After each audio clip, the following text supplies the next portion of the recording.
depuis 2010 que le Club des Ulysses est engagé dans le sport santé, après avoir fait une étude sociologique un petit peu du tissu social de notre ville.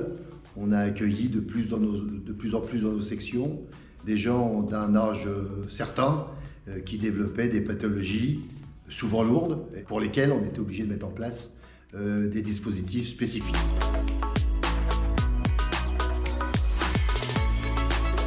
Au tout départ, le dispositif sport santé était porté par la structure générale, auquel s'est approché 8 sections qui ont reçu une formation sport santé et qui ont accueilli, de par leurs éducateurs spécialisés, des adhérents atteints de pathologies.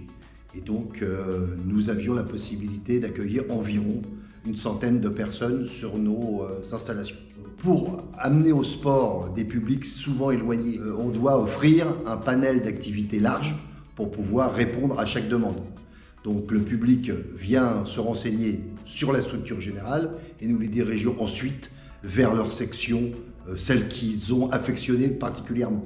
Les patients en fait disposent d'une prescription médicale qui a été délivrée par un professionnel de santé, donc ils prennent contact avec le club, donc c'est moi qui réponds.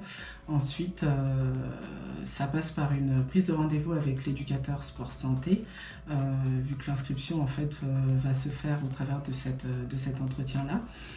Il y aura 3 entretiens dans l'année, donc un à l'inscription, un bilan intermédiaire et un bilan final.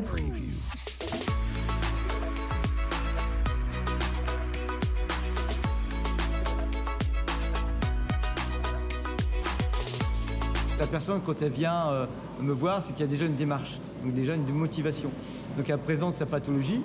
Donc en fonction de la pathologie, je vais mettre en place différents protocoles. Alors la première chose que je vais faire, c'est faire passer différents tests. Alors test questionnaire, test de sédentarité, qualité de vie, de motivation. Ça c'est la première chose. Ensuite des tests physiques. Donc on prend en charge différentes qualités d'endurance, de force, de souplesse, d'équilibre. Je vais proposer un projet APS à la personne. Qui a cette pathologie, mais des propositions par rapport à un planning que nous avons mis en place. Et puis aussi en fonction des motivations de la personne, forcément. Puis derrière, il faut prendre en compte aussi le plaisir qu'elle va avoir à faire l'activité.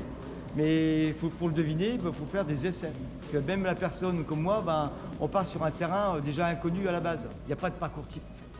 Parce qu'il y a toujours ce facteur de la motivation de la personne et du plaisir qu'elle va avoir et d'engagement qu'elle va vouloir prendre. Parce que quand elle va venir s'engager, il faut qu'elle y trouve du plaisir.